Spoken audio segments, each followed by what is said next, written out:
The enemy is not a creator, but a perpetrator, faker, and a taker. He's not a maker. Everything that he does, he borrows from what he knows comes from the almighty, grand, I am that I am, the Most High, Supreme Being. Most High, guide my tongue, my mind, and my heart to be in alignment with your will. I want to talk a little bit about Michael Jackson. I haven't done it before because there's bigger fish to fry. We know what Mike represents, and I hate to say it, I was a big Michael Jackson fan like we all were back in the days. But this recent performance at the awards show of this supposed hologram-like technology that supposedly shows either Michael or an impersonator of Michael, depending on whose report you believe, performing a posthumous performance of a song called Slave to the Rhythm. So I want to bring a couple of things to your attention. The Michael Jackson fans are some of the best truth seekers in the world.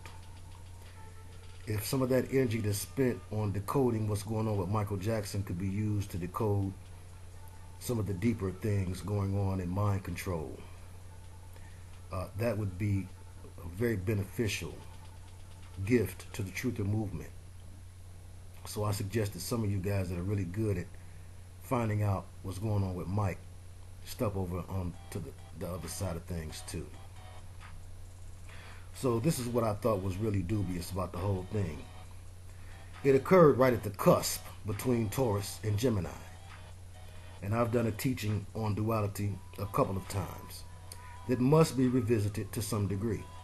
I also have a teaching on so-called Mother's Day, which we know is, of course, aligned with the elite's belief in a mother goddess, a mother earth, and the great queen of Babylon, quote unquote, which is nothing but a disguise for the adversary in a dress. That's one of the reasons he likes to have these brothers and others dress in dresses, like in Tu Wong Fu with Love, where you even found the bruv, Wesley Snipes, getting it on in his dress.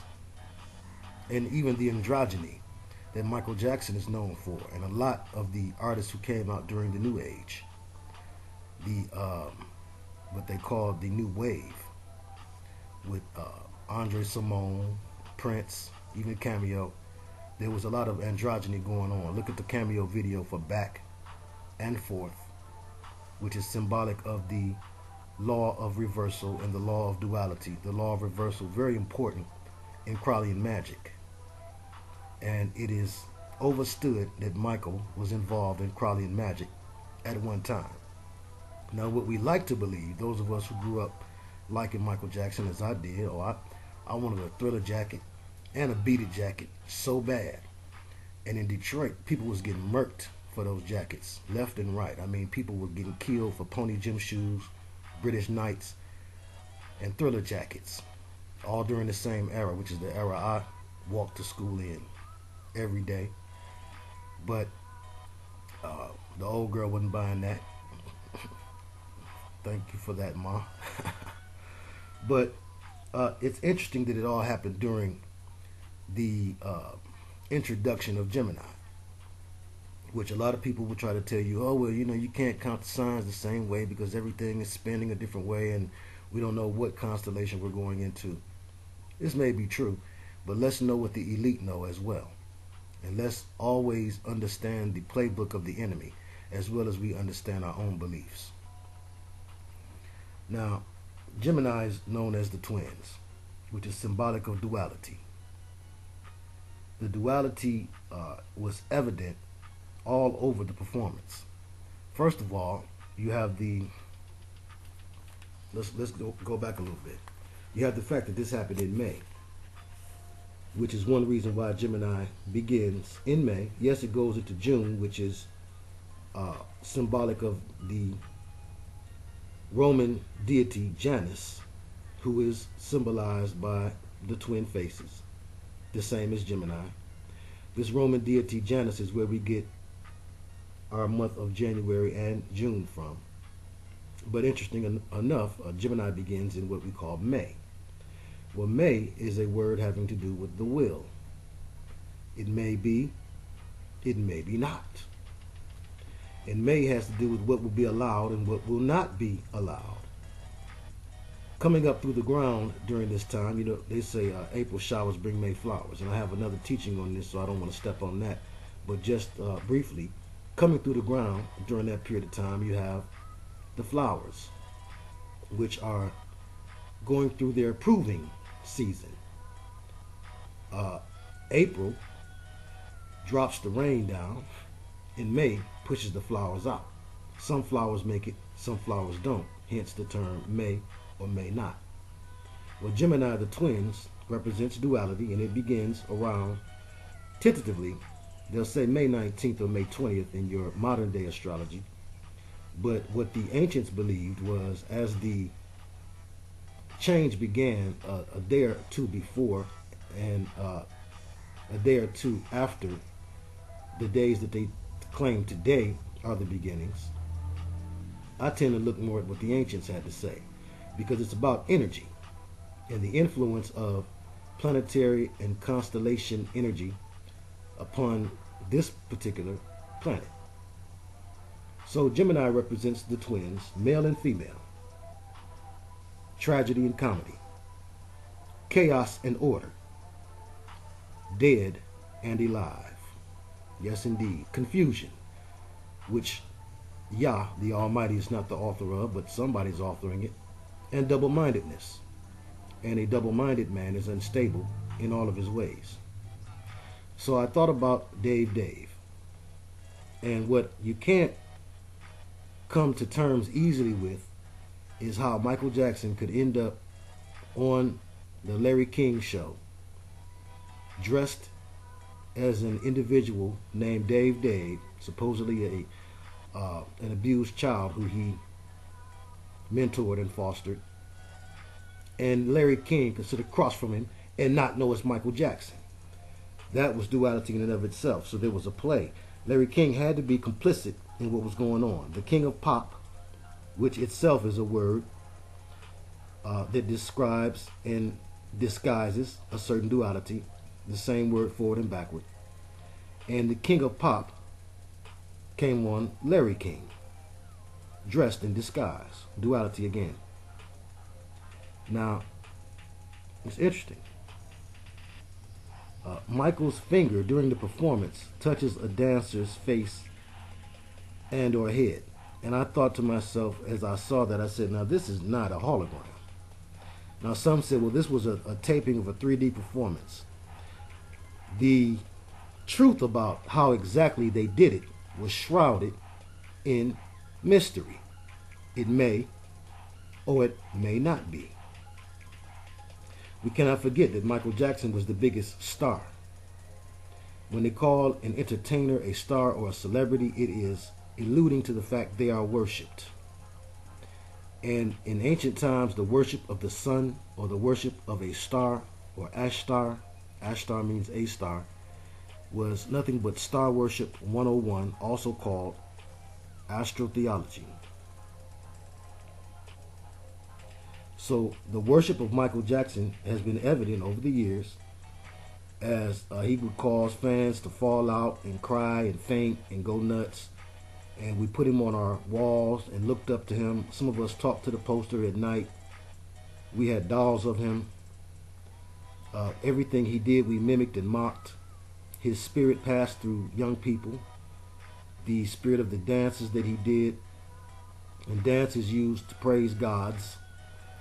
And when you say gods, as it's written, you should have no other gods before me. In reality, what we're talking about is spirit beings or extra-dimensional beings, also called demons. So by way of the dance, especially the backward dance, the moon walk or the Luna walk, lunar and lunatic, the lunatic. The lunar walk or the moon walk was duality personified, the law of reversal made manifest. Aleister Crowley said that you should teach the initiate to talk backwards, to walk backwards. This is also where you get backward masking. But let's look some more at Dave and the double name symbolism, which symbolizes two people. Now, people have seen this exhibited before on their own, and in my particular teaching where I show and prove the many different names and group names that symbolize this duality that is part of the project, the government mind control project called Project Janus, a part of MK Ultra, which is a project designed to make two yous. They do it a lot of ways. They do it through giving you a rap name and a regular name. They do it through giving you a double name. They give it through giving you a double identity, as many have on Facebook. I'm Thomas, getting money on the regular, never love a hoe, Smith. That's how people go on Facebook. Especially nowadays. There's a real epidemic of that. When it first started, people used their real names more often. But now you have people stepping full into the Project Janus mass mind control program by allowing themselves to be two different people. Either one person on Facebook and another in reality, one person at work and another in reality, one person on the stage and another in reality. So you see all of these different examples. Duran Duran, Sirhan Sirhan, Mary Mary, Tony Tony Tony, Scotty Scott, one of the two twin lead singers of the group called The Whispers. Nakash, the word for the serpent in Genesis, was called the Whisperer. Simone Simon, who starred in the Cat People movie, a cult classic they call a cult classic. And of course we can't forget Lisa Lisa and Cult Jam. The cult you are is your culture. The cult you are, culture. Philip Phillips, of course, who won the American Idol. An idol is worshipped like a god or a star.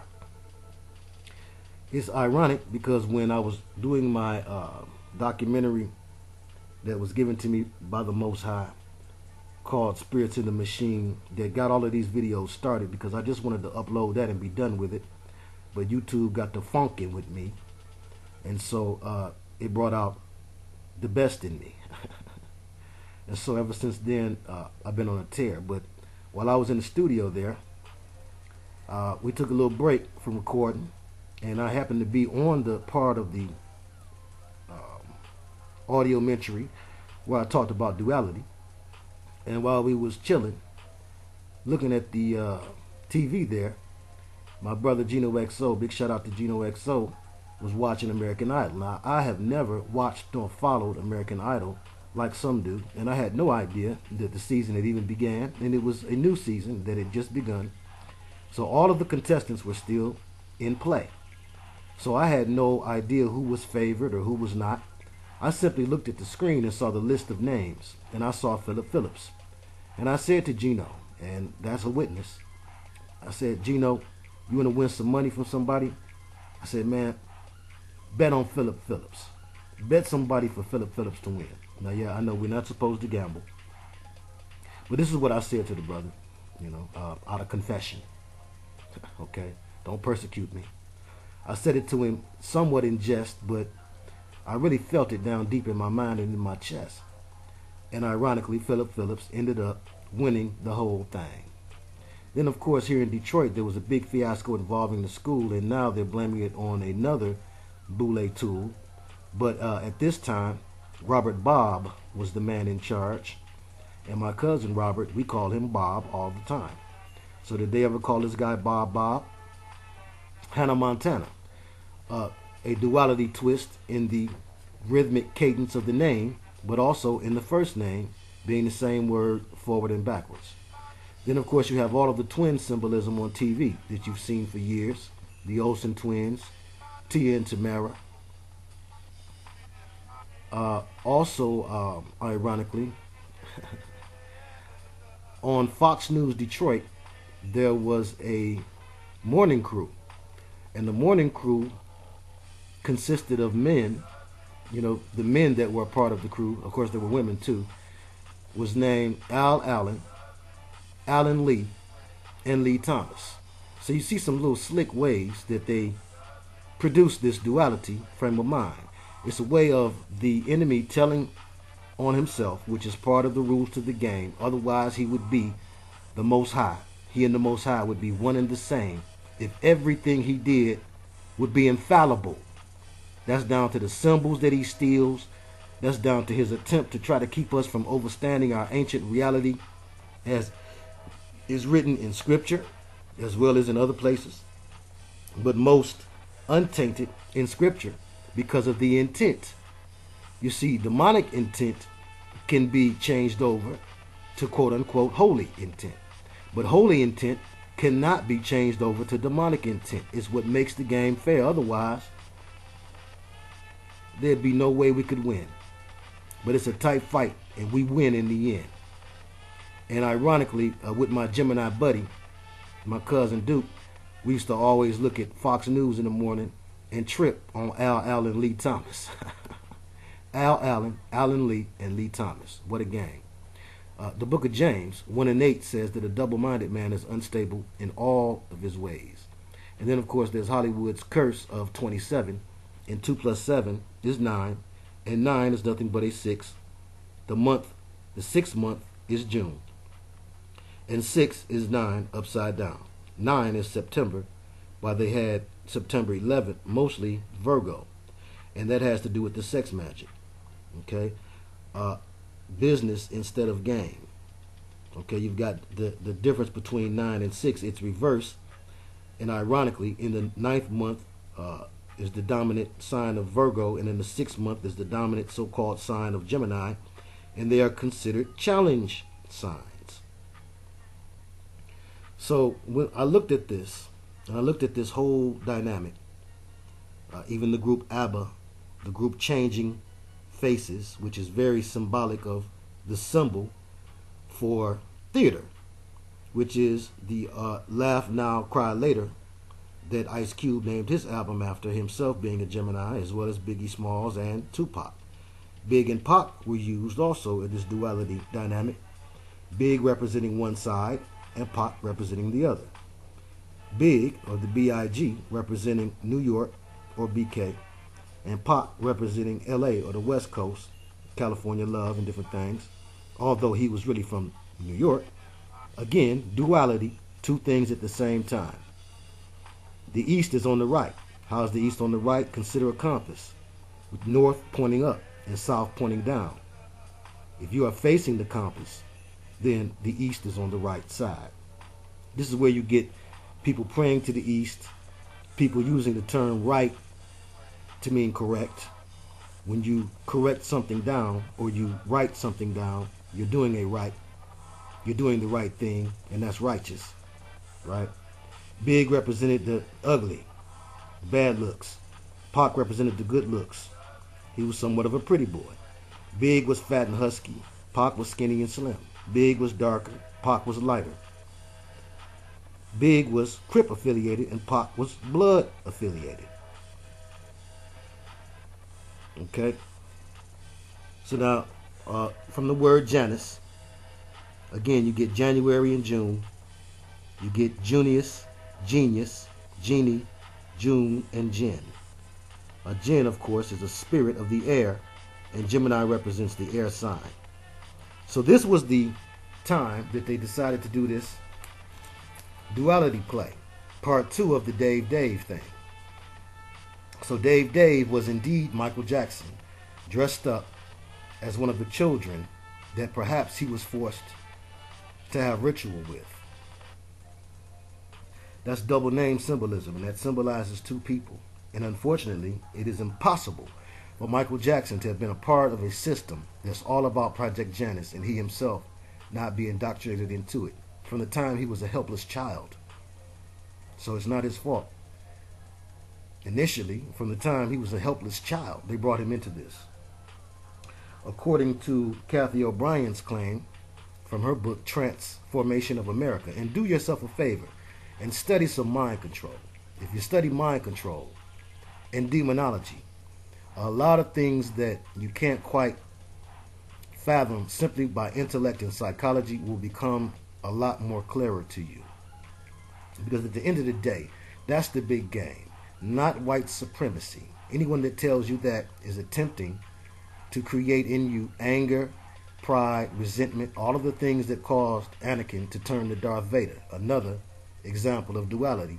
And ironically, on my born day, oftentimes the new Star Wars would drop in the theater. And me and my homeboy Harry Hare, rest in peace, were big Star Wars fans. And even up into our grown years, that would be my birthday gift. Me and him would go, and at the time I was blowing in porn, we'd be blowing in porn and go check out Star Wars. But we know that the Star Wars and Disney and Lucasfilm,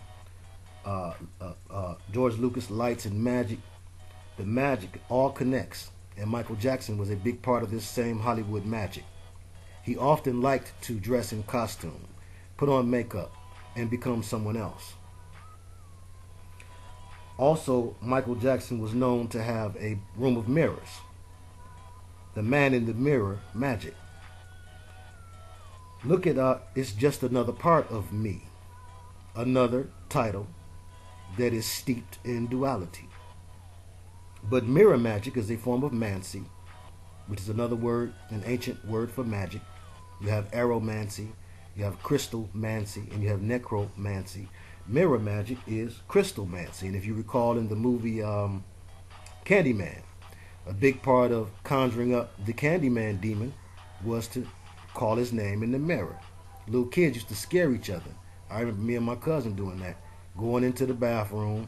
And I remember I had him go in the bathroom one time, and I hid in the shower with the shower curtain closed and scared the living dickens out of him, because he went in there and said, "Bloody Mary, Bloody Mary, Bloody Mary" in the mirror, and I jumped out, and Lord have mercy, he liked to pee on himself. I got in so much trouble for that.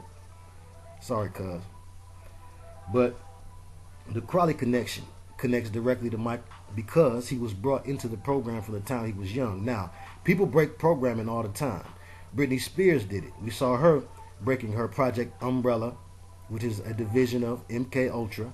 MK Ultra is the root, if you will.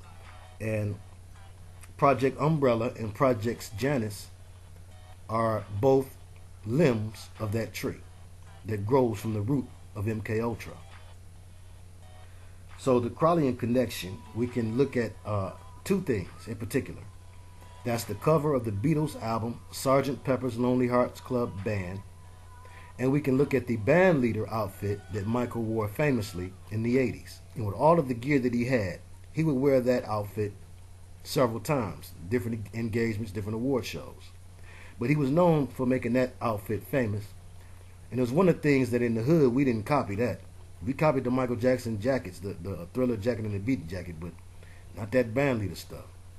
Because that was his giving homage to Sgt. Pepper, who is in reality an analogy and disguise for Aleister Crowley, who is featured on the cover of Sgt. Pepper's Lonely Heart Club Band. Now again, he's hidden in the back among those pictures of famous people that John Lennon said the Beatles admired. And the philosophies of Aleister Crowley are the philosophies and the foundation upon which rock and roll music and pop, which we are told is popular music, but I believe it has to do with pop, meaning the father, like Lamont called Fred Pop. The pop culture that we experience today is by and large a result of things that Aleister Crowley had to say. The main thing being what you saw your girl Gay Z with his t-shirt on that said, "Do as thou wilt." That was the satanic golden rule, the original creed that Aleister Crowley brought forth in his teachings, which was just to say, do what you want to do you. There's a lot of ways to say it today. I had thought of another way that they said it back in the days. Do your thing. There's a lot of different ways to say it, but in reality, it's all about having nothing govern you, no higher power to govern you, which is the key to self-deity. Self-deification is the goal of the New Age and Aquarian movements. And they will use their entertainers and their stars, their gods that you worship, astrotheology. They will use these stars to institute and to put in place this particular philosophy in all of us. We are all supposed to, at the end of the day, abandon all thought of a higher power or of some discipline, which is what makes you a disciple, to have discipline, we are all to abandon those thoughts in lieu of believing that by ourselves, by our own intellect alone, we can guide ourselves. Now, I amend that. To some degree, I understand that. You need to have a free mind, a free dome, to have freedom. But at the same time, you have to have a wise dome to have wisdom. And to have a wise dome, you understand that your dome belongs to Y. H. V. H. Have mercy. And so at the end of the day, certain things you cannot fathom and understand with your meager mind. Look at your situation. If you were truly able to achieve godhood status on your own, by your own thinking, everything around you would be perfect. For that is the definition of a god. You would be Superman-like. You wouldn't get sick. You wouldn't have financial problems. You wouldn't have to worry about the police pulling you over. You wouldn't have to worry about a bullet going through your body. All of these things are worries of beings that are finite, and a God is infinite. So quit it. Boy, stop. Now we know that Joe Jackson had the Darth Plagueis thing going on. Again, more relationship to science fiction, which is another play on duality. Science is supposed to be what's real, and fiction is supposed to be what's fake. So how can there ever be science fiction? But again, in the story of Darth Plagueis the Wise, as we are told in the Star Wars saga, Darth Plagueis, and you can look it up on Wikipedia, his father gave him over to the Sith Lords in exchange for success. And this is what you find fathers doing, not just today, but also in the Old Testament of Scripture. People were sacrificing their sons to the false gods, throwing them to the fire, in exchange for assistance and benefit from these extra-dimensional, unseen, unclean beings that many thought were stars, because they could disguise themselves as angels, quote-unquote, of light. The Silver Shadow. Check it out. Type that song in, Silver Shadow by Atlantic Star. There was Atlantic Star and Midnight Star, right? But type in Silver Shadow and listen to the lyrics of that song. Then go back and check out Ain't Nobody by Shaka Khan. And don't let yourself get fooled by the groove, because I'm telling you, that's a tough groove. And the groove is used to make you move and make your mind move, make you forget what the lyrics are saying. That's part of the being a slave to the rhythm, which was the song that Michael Jackson, or the Michael Jackson hologram, or the Michael Jackson impersonator was ordered to give him. Now, Kathy O'Brien claimed that there was a backstage orgy that went down with the Jackson 5 at a famous talk show. She either said it was Dick Cavett or Ed Sullivan, and I believe that it must have been too late in history to have been Ed Sullivan, so forgive me, but look it up. She said that they were on that show and she was backstage with one of her handlers. Kathy O'Brien is a victim of mind control who came out with her story. They sent Mark Phillips after her to go and retrieve her and get her mind back right, and then to do some damage control concerning the things that she had said in her book, and to reprogram her, and he married her to do just that. But she said in her book that Mike and his brothers were forced, they were given over by their old dude to some old wrinkly execs to have sex right before the performance, so that they could quickly learn how to snap in and out of one reality and into another. And this is key to mind control programming. Michael Jackson went into a trance state oftentimes when he did his dance. Notice his constant use of the mano cornado when he would grab his crotch. Sex magic. This is the mano cornado, or this, called the, and no weapon formed against us shall prosper. No magic, no curse. Who y'all bless, none can curse. But he would grab his Johnson, Magic Johnson. He would grab his Magic Johnson, 32 degree, and do his little spin and whatnot, and then bust off into the moonwalk, going in reverse. So again, you see evidence that Mike was under this mind control. So many things concerning his funeral were aligned with James Brown's funeral, who was also a part of the mind control. You become uh, a victimizer by having been a victim. So when people say, well, Mike couldn't have touched them kids, of course he could have. He also could have broken free of his spell. Why? Because there is a supreme being. If there were not a supreme being, all would be lost. They have more weaponry, more technology, more psychology, more tricknology, more spells, more curses, more magic than you, with your meager mind, could ever save yourself from. Just give it up. There is something higher than you. What you want to call it is in dispute for some. Whether or not it has a flesh manifestation for some is in dispute, not for me. It was once in dispute for me, but I had to have an experience. Some things you cannot know unless you have an experience, a supernatural experience, because you're talking about supernatural things and you're trying with your brain to discern them all, to understand knowledge that goes back further than your very existence in the flesh.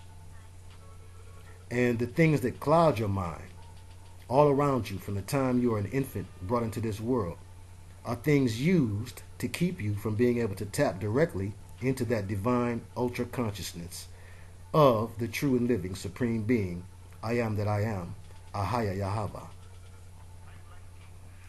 So we know about the Crowley connection to Mike and abusers coming from having been abused. We know about Kathy O'Brien's claim of the backstage orgy. We know about the man in the mirror magic and another part of me, crystalmancy, duality, conjuring. Michael claimed that he brought up Liberace in that mirror room. The Liberace came and hollered at him. He didn't just come. Michael was a part of the ceremonies, the rituals, at the time when he was young.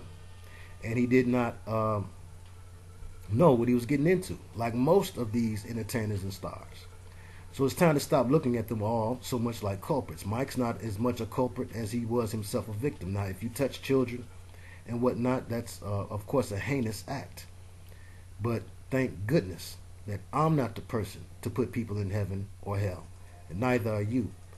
And so that's between him and the Most High, how he dealt with that. But in my opinion, toward the end of his life, he began to break, or toward the end of his public life, his entertainer life as we know it, he began to break free of a spell. Now, I believe that they must make some sort of deal with the entertainers once they've achieved a certain status. And this deal is, you can go into a witness protection type of program where we'll tell people that you're dead and we'll make big money off of your death, but you can't come back around here no more. You're out of the program. So you're out of the public eye forever. And I believe that Mike took this deal. But how can you make a deal with devils and not still be on their levels? So this is how you could see Michael Jackson performing. And my thought was, instead of a impersonator, which is what Mark Dice said, and if Mark Dice says it, you should look twice at it. Sometimes if you go deliberately and listen to a liar, you can tell some truth. Because what they say will give you some inkling as to what's true and what's not true by them saying it. And Mark Dice was one of the ones who said that it was an impersonator. And that came out through news media. And if something comes through approved news media channels, you must also be dubious about that. Meaning don't believe the hype. So what my first thought was, by the Spirit, you test the Spirit by the Spirit, and by the Ruach HaKodesh, the Holy Spirit, you will be told all things. But you got to bow down yourself, your ego, in order to hear from that divine spark of the Most High that's inside of you and inside of me too. And I've had some practice in doing that, some trial and error in going through the conjuring and the demonology systems myself, and even looking into the things that secret societies believe and considering that perhaps they were true. All of these things garnered the experience that I now have. Jimi Hendrix said, "Are you experienced?" And it's by the Most High's will that I am. That I am. In the name of Yeshua HaMashiach. And so by my spirit, I felt like that was Michael Jackson that we saw. Because he was old and slow. He wasn't hitting that like he was hitting it on Motown 25. You remember Motown 25? Much like they did with Elvis. They wouldn't have brought back the old fat Elvis. Nor did they bring back the throwed off Tupac. They brought back Tupac in full effect. And they would have brought back Michael Jackson in his prime. So the fact that they brought back the older, slower, more throwed off Michael told me something. He wasn't hitting them moves. He was hitting them like you could imagine Mike could hit them today. And that permeated through my spirit. After I saw the flaw, or the intended flaw, of Mike touching the dancer's face at the very beginning of the performance, or the ceremony, more correctly, with all of the sun symbolism and whatnot, as he sat on the throne like a god king. In the Remember the Time video, he played the magician in front of the God King. This time, he played the God King, reincarnated, living and dead. And he touched this dancer's face and or head. And I saw it. And I said to myself, this is either a tape performance or this is Michael Jackson. And it just rang all through me that that was Mike. So I believe that Mike is playing games, y'all. And I hate to say it. This is my opinion. Michael Jackson fans don't be playing. I know they don't play. So I know it's going to be some dislikes on this one. But this is just one man's opinion. We can agree to disagree. But it's an opinion that comes from some level of overstanding. Of course, I wasn't there. So I'm getting my information the way some of you are. But I'm getting my outformation another way. And so I thank you for hearing what I had to say concerning that. Now, a new album that Mike is dropping, on the cover, his head is clearly as Saturn. They have his head inside of some ringed appendage, I guess supposedly a part of his clothing. And again, this is another symbol of the star, or the beauty of a star, Ashtar, the beauty of Ashtar, a star. And also the Saturn symbolism. We'll say, why worship Saturn? Well, Saturn is where you also get the satyr, which is a mythological creature, and also a phonetic play on Satan.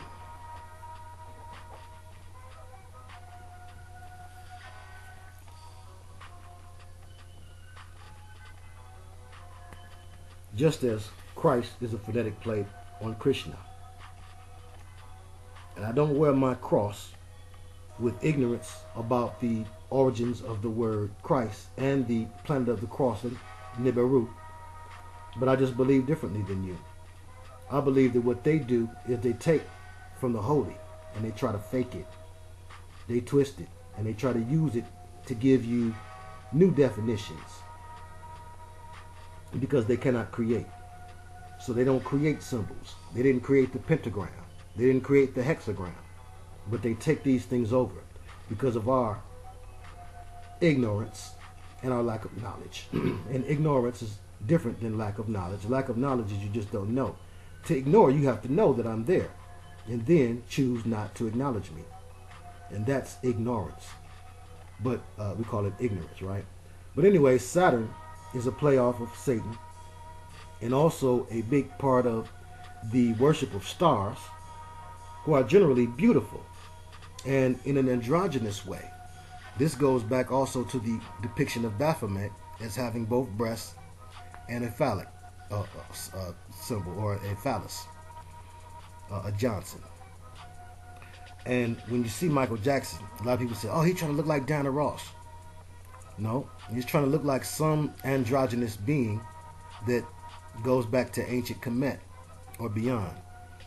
And this androgynous being, like the pharaohs, who originated some of the sex magic practices that Crowley picked up on, who himself was a bisexual, they were also steeped in androgyny. You have some pharaohs that were women that look like men. Yes, you do. And some people try to twist your common sense and make you game goofy concerning that, and separate the sisters from the brothers and the brothers from the sisters by telling them, well, you know, at one time There was no need for man. The women have every part of the body that men do, plus one, plus a womb. And that's true to a certain extent. And again, I have a whole teaching on that, on the significance of so-called Mother's Day in reality. And so I'm not going to step on that like I said before. But in short, the duality is all about the spirit beings. They teach you in the secret societies that you're neither male nor female, because you have so many aspects of both. You have masculine energy and feminine energy, which is true. And again, all good lies must have a foundation of truth. That part is true. The feminine energy in a man is what makes him have sensitivity. The masculine energy in a woman is what makes her able to be wrathful. So we have some of the same quote-unquote energies. However, you are firmly rooted in either being male or female, unless, of course, you're a hermaphrodite or other things along that line. So we must be very cautious concerning these things, especially when we see these exemplified in kings. And Michael Jackson was called the king of pop, and he represented androgyny without a doubt, both the black and white. Remember the song, Am I Black, Am I White? It was the same as Prince's Controversy, where he talked androgyny and duality all through the song. So when we look at Michael Jackson and we look at that performance, we're seeing a ritual that I believe he was complicit in. Perhaps part of his deal, part of his quote-unquote protective custody deal, or his ability to go off and act like he was dead and then reap certain benefits from that, was that he would have to come back and do a ritual at the beginning of the duality season, which is what we call Gemini. So let's look at these things with a open mind and not with so much bias. We can't be biased toward or against, because that will disable your ability to see both sides, 720 degrees, going forward and backward, full rounded, well-rounded viewpoints. And that's what it takes to see through mind control. They depend on you focusing on one side or another, focusing on the black side or the white side, on the male side or the female side, pro-Mike or anti-Mike. Don't be either. You know, I love the brother. As a artist and performer, he made some of the coldest music ever, the coldest dance music ever. But at the same time, we also understand that they had him from the time he was a youth, and they had his mind fried. Have you seen the pictures and photos of Michael Jackson with the midget getting drunk as a skunk? See, they had him doing all sorts of twisted things, because part of the Crowleyan control system is to use sex magic. And the more bizarre the sex, the more bizarre and, they believe, powerful the demonic entity you can call up. So please believe, for all of the power and awards and accolades and fame and fortune that Mike gained, he had to do some strange things for that change. Believe it. So let's just stay prayerful concerning our artists, our cousins and siblings that want to get into this business, our friends. We should tell them both sides of the game. If you know anything about it, or if you can see anything about it, don't just use it to decode Michael Jackson and what happened with his life, but use it to see the world around you, which is steeped in duality, and bring that to someone else's reality. And that'll be a gift that can't nobody funk with. Believe it.